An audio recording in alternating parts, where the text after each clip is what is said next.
मैं कथा में सुनाया करता हूँ कि जगन्नाथपुरी में रहकर के खूब भक्ति भजन जिन्होंने किया, ऐसे नामाचार्य श्री हरिदास ठाकुर, श्री महाप्रभु चैतन्य महाप्रभु जी की परंपरा में हरिदास ठाकुर, वे भुजा उठा करके ऊंचे ऊंचे स्वर में कीर्तन किया करते थे। इतना तेज कीर्तन किया करते थे कि उनके स्वर से आसपास के क्षेत्र सब अवगत हो जाता था।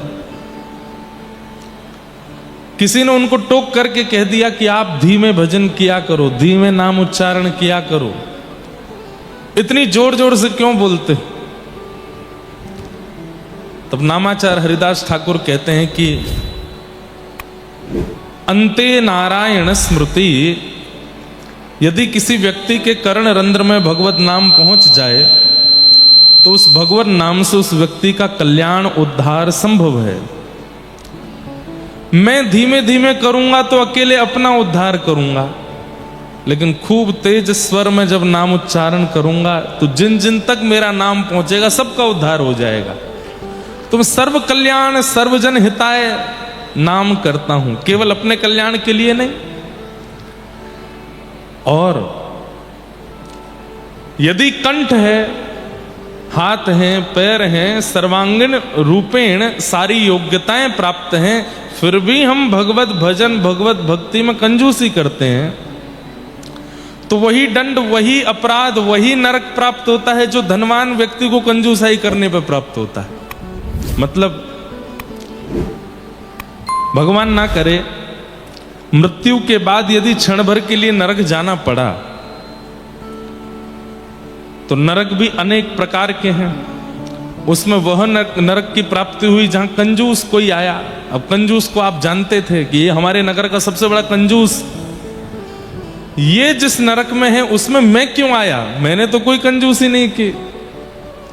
तब यमराज जी आपको बोलेंगे कि आपने धन की कंजूसी नहीं की, लेकिन कंठ होते हुए, हाथ होते हुए, पैर होते हुए, कान होते हुए, योग्यताएं होते हुए, बुद्धि होते हुए, मन होते हुए, सर्वांगीण योग्यताएं होते हुए भी भगवत भजन में उसको नहीं लगाया, इसलिए कंजूसाई के रूप में आप यहां आए हो। इसलिए जब भगवान नाम उच्चारण किया जाए तो पूरे वेग के साथ जय जगन्नाथ, हाँ, ऐसे। अब ये हम रोज नहीं बताएंगे, आपको ध्यान रखना है। परमानंद की बात है,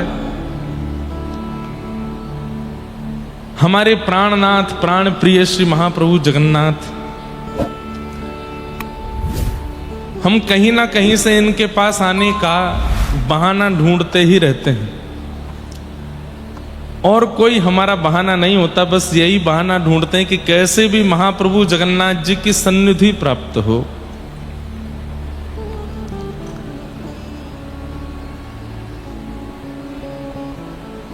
इन दिनों में भुवनेश्वर में पहले ही कथा निश्चित थी, आज से ही भुवनेश्वर में कथा होनी थी, और 26 तक कथा का क्रम था। फिर 27, 28, 29, 30 ये दिन हमारे खाली थे। 1 तारीख को 2 को विदेश यात्रा पर निकलना था।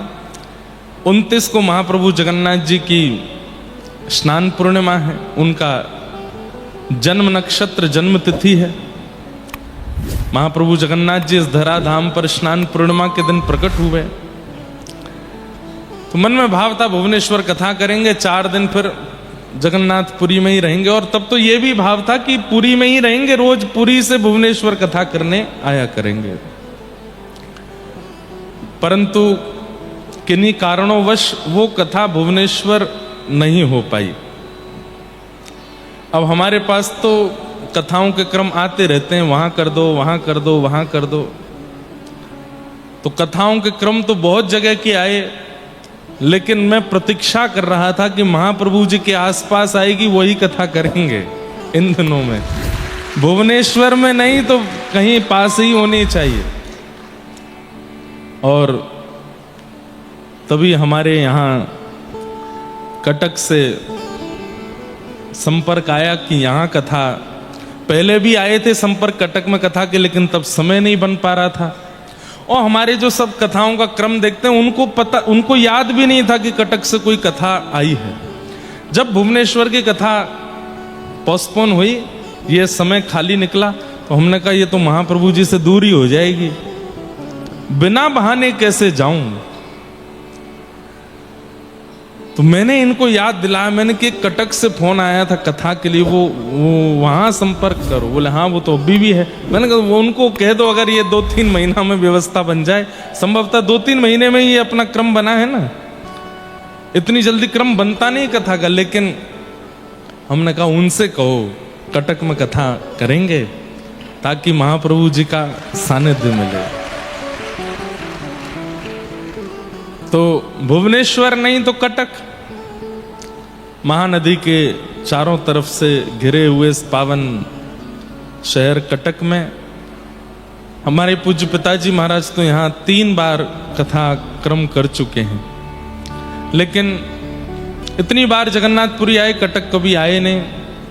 तो इस बार ठाकुर जी ने कृपा करके दूर नहीं भेजा, कटक बुला लिया। वो बोले यहाँ कथा सुनाओ और प्रेम से हमारा सानिध्य अनुभव करो। तो पहले 60 किलोमीटर दूर कथा होनी थी, अब 90 किलोमीटर है, लेकिन है जगन्नाथपुरी के अंतर्गत ही। ये श्री क्षेत्र 120 किलोमीटर में फैला है, तो इसलिए कटक पुरी क्षेत्र में ही है। तो यहां कथा कहने के लिए आए हैं।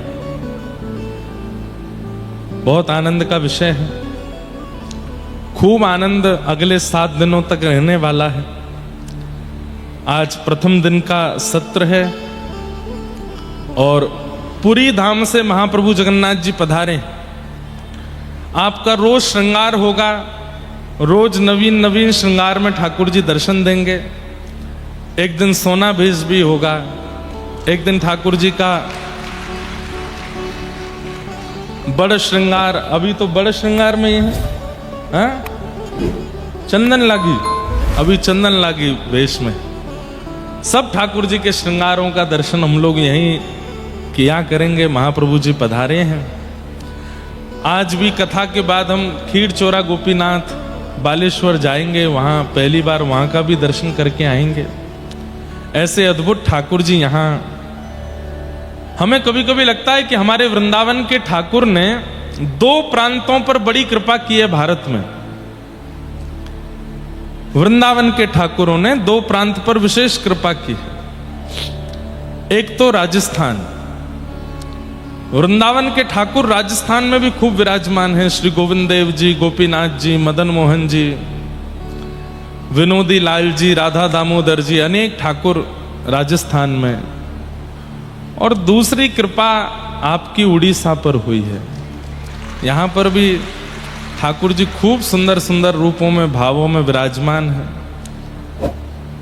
श्री साक्षी गोपाल भगवान वृंदावन से पधारे। खीर चोरा गोपीनाथ, टोटा गोपीनाथ, सब वृंदावन के ठाकुर यहाँ विराजमान। महाप्रभु जगन्नाथ कितनी कृपा करके यहाँ इस पूरे उड़ीसा क्षेत्र पर कृपा कर रहे हैं। तो ये सौभाग्य है आप लोगों का कि आप यहाँ रहते हैं, और सौभाग्य है हमारा कि हम कथा सुनाने आए हैं। 26 तारीख तक आप लोगों को यहाँ कथा सुनाएंगे कटक में, और फिर 27, 28, 29, 30 4 दिन श्री जगन्नाथ रसामृत कथा कहेंगे जगन्नाथपुरी उड़ीसा में। तो जिन लोगों को 7 दिन कथा सुनकर के मन ना भरे, वो फिर पुरी आ जाना। तो फिर 4 दिन पुरी में कथा करेंगे। लेकिन पूरी कथा में एक विलक्षणता है, 27 और 28 को कथा होगी, 29 को कथा नहीं होगी। 29 को महाप्रभु जगन्नाथ जी का स्नान दर्शन सब लोग करेंगे। आज ही मैं पढ़ रहा था स्कंद पुराण में, संभवतः हमारे पंडित जी ग्रंथ लेके नहीं आए होंगे मंच पे। उस ग्रंथ में आज ही मैं स्कंद पुराण के पुरुषोत्तम महात्म्य पढ़ रहा था कि महाप्रभु जगन्नाथ जी के स्नान दर्शन करने का फल अनेक हैं, लेकिन एक प्रारंभिक फल यह है कि पुनर्जन्म न विद्यते। उस व्यक्ति का फिर पुनर्जन्म नहीं होता जो एक बार महाप्रभु जगन्नाथ जी का स्नान देख ले। दूसरा, महाप्रभु जगन्नाथ जी स्नान वेदी पर विराजमान हैं, सुगंधित जल से उनका स्नान हो रहा है। उसका जो व्यक्ति दर्शन कर लेता है, तत्क्षण जन्म से लेकर के अभी तक हमसे जो भी ज्ञात अज्ञात रूप से महापाप भी बने होंगे, वे सब नष्ट हो जाते हैं महाप्रभु जी का स्नान दर्शन करने से। तीसरा सुन करके तो आप आनंदित हो जाओगे।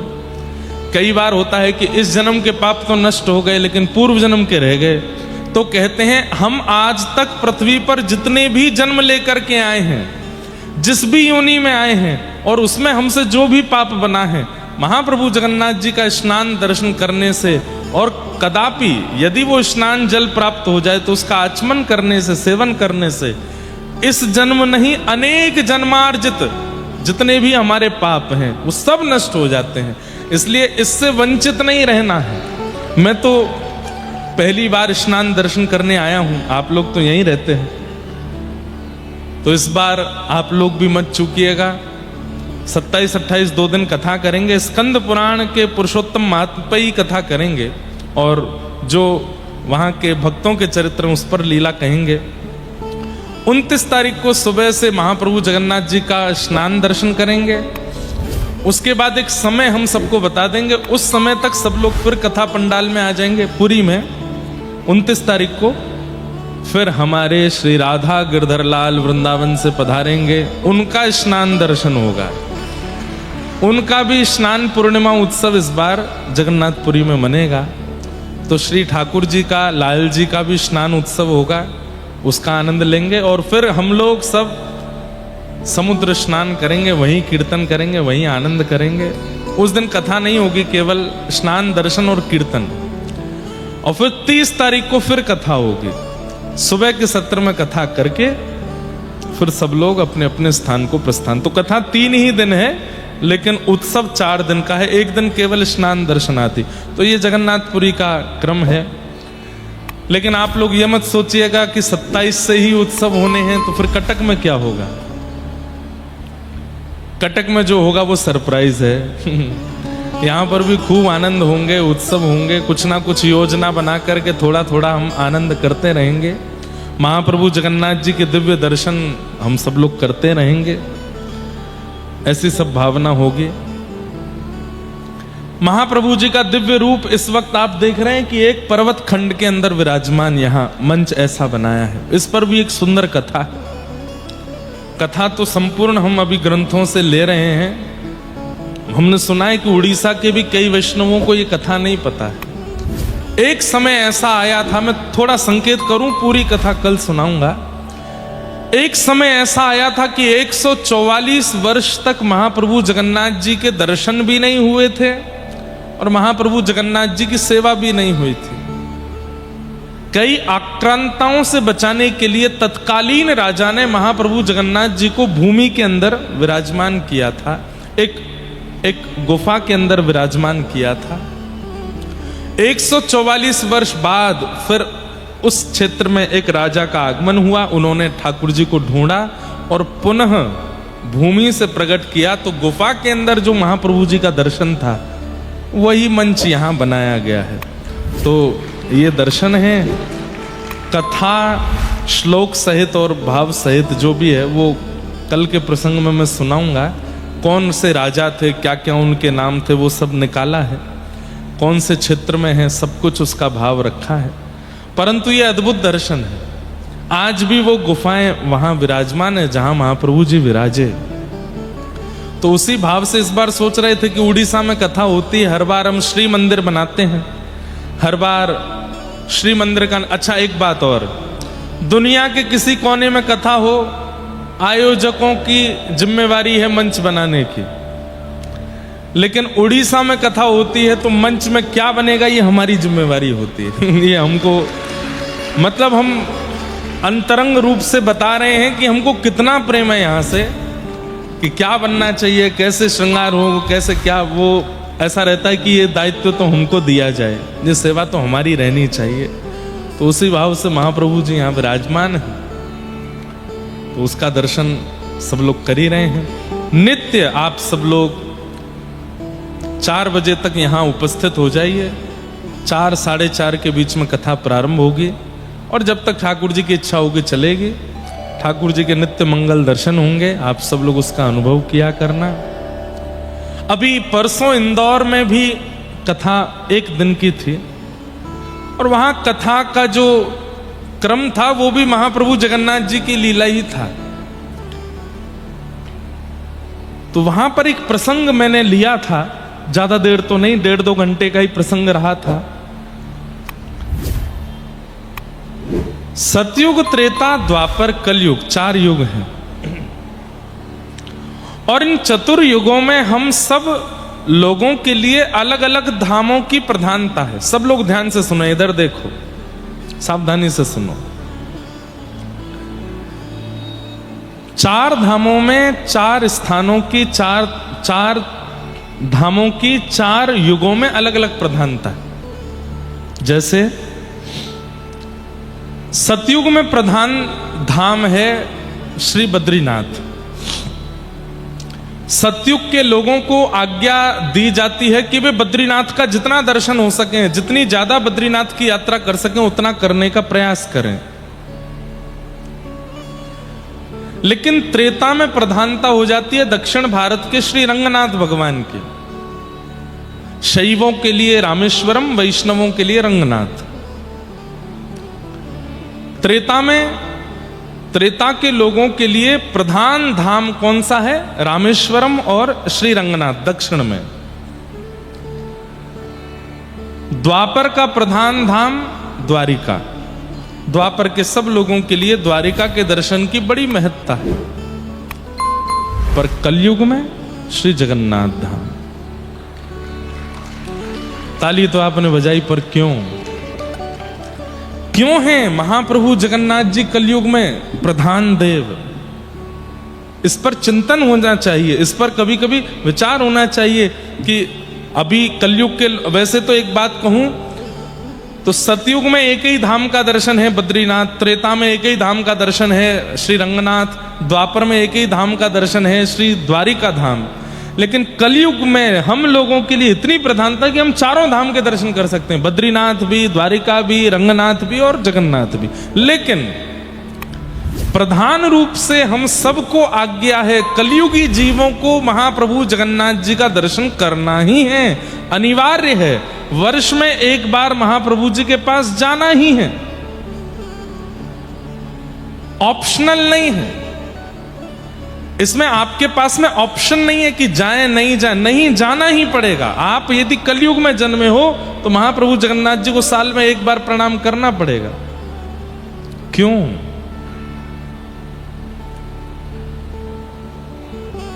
हम कलयुगी जीव हैं। कलयुग में प्रत्येक दिन पाप बढ़ रहे हैं, प्रत्येक क्षण हमसे भी कोई ना कोई पाप बनता है। और यदि हम उन पापों में सदा रत रहेंगे तो अपना उद्धार कभी नहीं कर पाएंगे। चाहे हम कितना भी नियम कर लें, जप कर लें, तप कर लें, कितना भी ज्ञान अर्जन कर लें, कलिकाल इतना प्रचंड है तब भी हमको पापगामी बना के ही मानेगा और कोई उपाय नहीं है। तब कहें क्या करें? कलयुग के जीव अपना उद्धार कैसे करेंगे? तब महाप्रभु जगन्नाथ जी प्रकट हुए और प्रकट होकर के कहा, मेरा दर्शन करेंगे, मेरी स्नान वेदी का दर्शन करेंगे, मेरी चंदन यात्रा का दर्शन करेंगे, मेरे नौका विहार का दर्शन करेंगे, मेरी रथ यात्रा का दर्शन करेंगे। और मेरा दर्शन भी यदि कर लेंगे, किसी बिना उत्सव में भी महाप्रभु जगन्नाथ जी का भी दर्शन यदि कर लेते हैं तो उसी क्षण हमारे पाप नष्ट होने प्रारंभ हो जाते हैं। हम जितनी देर महाप्रभु जी के सन्मुख रहते हैं, जितनी देर श्री क्षेत्र के अंदर रहते हैं, उतनी देर पाप नष्ट होते रहते हैं हमारे। इसलिए कलिकाल में हम लोगों के लिए जगन्नाथपुरी जाना अति अनिवार्य है। पर एक कंडीशन अप्लाई होती है। क्या?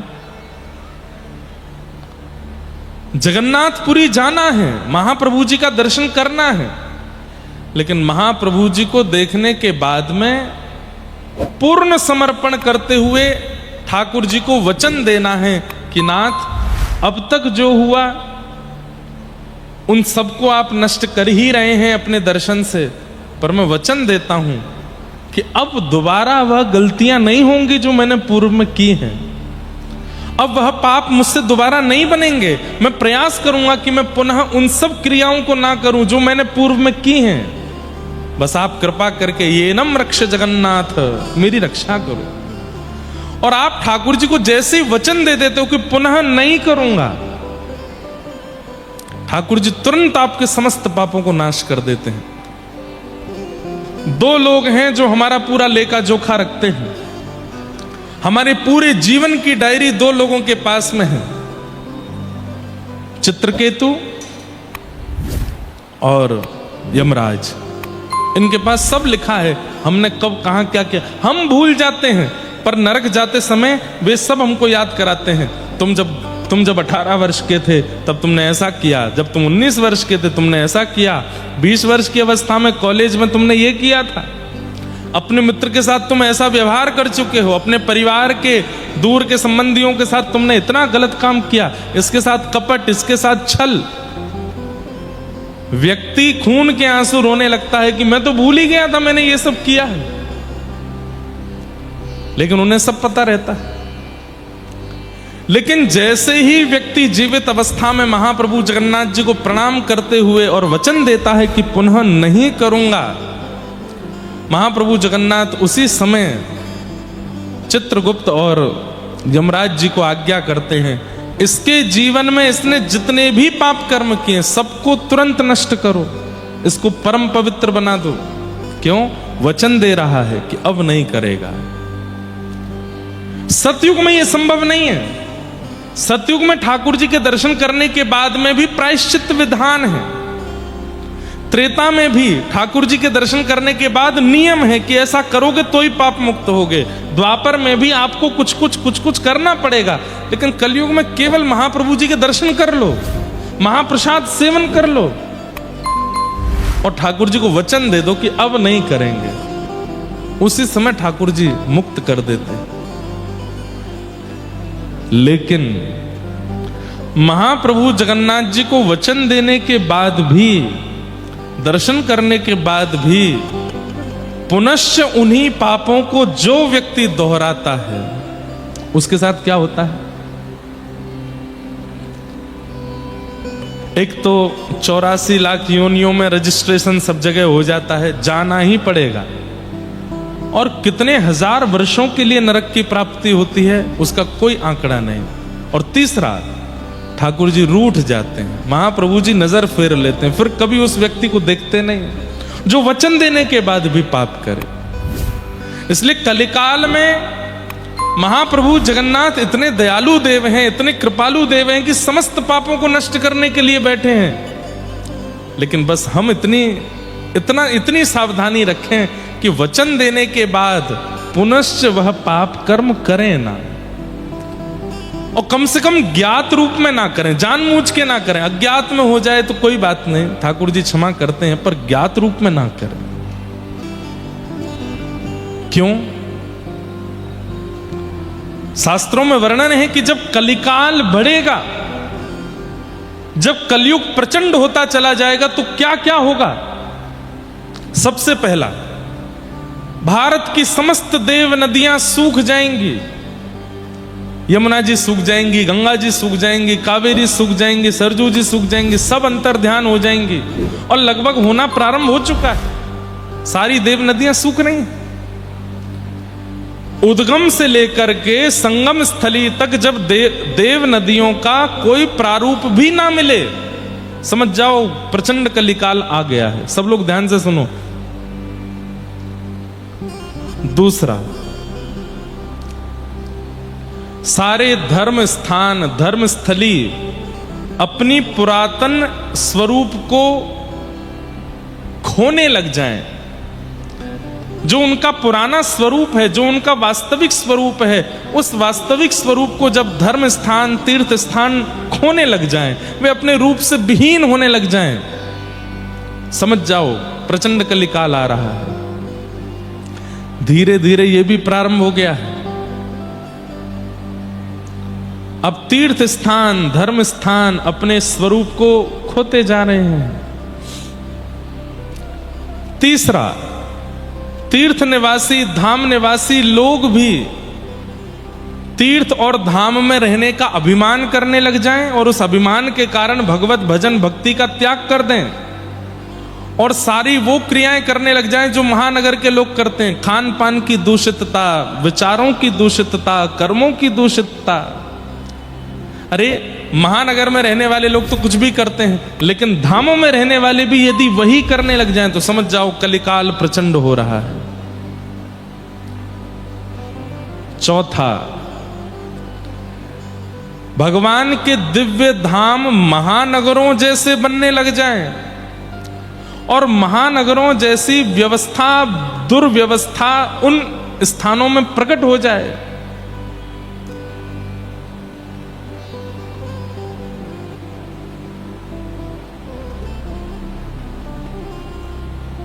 मांस मदिरा का भोजन और कलयुग को प्रचंड करने वाले जितने भी दूषित स्थान हैं ये धामों में प्रकट होने लग जाएं, समझ जाओ कि अब प्रचंड कलिकाल आ रहा है। और अंतिम स्थिति बताते हैं, जितनी भी देव मूर्तियां हैं भारत में, जितने भी धाम हैं, जितने भी तीर्थ हैं, वहां विराजमान जो देव स्थान हैं, वो देव मूर्तियां हैं, उनसे देवत्व निकल जाएगा, वे केवल पाषाण रह जाएंगे। उनके सामने कुछ भी गलत करने में व्यक्ति को लज्जा नहीं आएगी। क्यों? उसे ये विश्वास हो चुका होगा कि ये केवल पाषाण है, ये भगवान नहीं है। तीर्थ स्थान, देव स्थानों में विराजमान देव मूर्तियां अपने देवत्व का त्याग कर देंगी जब प्रचंड कलिकाल आएगा। लेकिन प्रचंड कलिकाल का वर्णन करते हुए अंत में कहते हैं, इतना घनघोर कलिकाल आने के बाद भी जगन्नाथपुरी में विराजमान महाप्रभु जगन्नाथ अपने रूप से विहीन कभी नहीं होंगे, वो सदा अपने रूप में रहेंगे। वे अपने देवत्व का त्याग कभी नहीं करेंगे। देवता आकर के प्रार्थना करेंगे कि हे महाप्रभु जी, अब ये कलिकाल प्रचंड हो गया है, ये कलयुग के जीव अब दर्शन देने योग्य नहीं है, नाथ अब चलिए यहां से। उस समय भी महाप्रभु जगन्नाथ कहेंगे कि कलयुग के अंतिम क्षण तक मैं यहीं विराजा रहूंगा और जो मेरे सामने आएगा उसका उद्धार करता रहूंगा, नहीं जाएंगे। ऐसे महाप्रभु जगन्नाथ। अच्छा, एक बात, महाप्रभु जगन्नाथ जी ये उद्धार के देवता नहीं हैं, ये संहार के देवता नहीं हैं। इनकी फैली भुजाएं बताती हैं कि ये स्वीकार के देवता हैं, ये स्वीकार करते हैं। जैसे भी हैं हम, लेकिन इसका अभिमान नहीं करना है या इसका गलत प्रयोग नहीं करना है कि हम जैसे भी हैं महाप्रभु जी तो स्वीकार कर ही लेंगे। वे तो कर ही लेंगे, ये उनकी दयालुता है, ये उनकी कृपालुता है। लेकिन हमको समझना है कि कम से कम इतने योग्य तो बने कि उनके आलिंगन के अधिकारी बने। हम चाहे जैसे हों वे स्वीकार तो करेंगे, वे हमको नष्ट नहीं कर सकते। इसलिए महाप्रभु जगन्नाथ जी की चतुर्धा मूर्ति है। यहां बलभद्र जी, बीच में सुभद्रा जी, इधर जगन्नाथ जी और भीतर सुदर्शन जी। मैं कहा करता हूं कि सुदर्शन जी तो आयुध हैं और श्री सुदर्शन जी सदैव नुकीले रहते हैं। सुदर्शन जी को देख करके भयभीत होते हैं, लेकिन जगन्नाथपुरी के सुदर्शन जी को देख के भय नहीं लगेगा। क्यों? नुकीले नहीं है, दंड के रूप में है, खड़े हैं केवल। क्यों? महाप्रभु जगन्नाथ जी ने आज्ञा दी है, इस कलिकाल में उद्धार नहीं करना है, स्वीकार करना है। चाहे जैसे भी पापी हों उन्हें स्वीकार करना है। वे तो स्वीकार करने के लिए खड़े हैं, भुजा पसार करके खड़े हैं, पर हम उनके स्वीकार के अधिकारी बने, ये हमारी योग्यता होनी चाहिए। पिता संपूर्ण संपत्ति अपने पुत्र को देने वाला है, लेकिन पुत्र को चाहिए कि संपत्ति का अधिकारी पात्र तो बनूं मैं, नहीं तो पिता की संपत्ति का नाश कर दूंगा। ठीक वैसे ही हमारे जगत पिता जगन्नाथ भुजा पसार करके स्वीकार करने के लिए खड़े हैं, लेकिन अगर हम अयोग्य बनकर के गए स्वीकार तो वो तब भी कर लेंगे, लेकिन अयोग्य बन करके गए तो उस स्वीकारिता का जो परिणाम होना चाहिए वो प्राप्त नहीं कर पाएंगे हम। तो वे हमें स्वीकार करने के लिए खड़े हैं, उनके स्वीकार का अधिकारी हमको बनना है, और वो अधिकार हमको प्रदान करने के लिए श्रीमद् भागवत जी इस धराधाम में हैं। इनकी सन्निधि में रहकर के हम महाप्रभु जगन्नाथ के अधिकारी बन सकते हैं। ये तो उनकी कृपालुता है कि वे सब कुछ स्वीकार करने बैठे हैं, पर हम अधिकारी तो बने।